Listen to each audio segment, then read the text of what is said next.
سینی ویژه نوش جان، یه جوجه با استخون کامل اول کار جانم. 300 گرم هم برگ خالص گوسفندی جانم. 300 گرم هم کوبیده خالص گوسفندی. اینم از ماهی کبابیمون جانم. به این کیفیت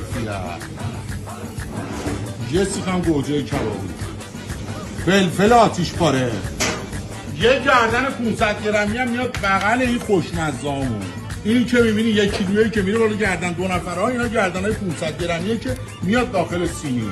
به این شکل باقالی پلو اول کار. 4 پرسم 40 کره میاد بغل.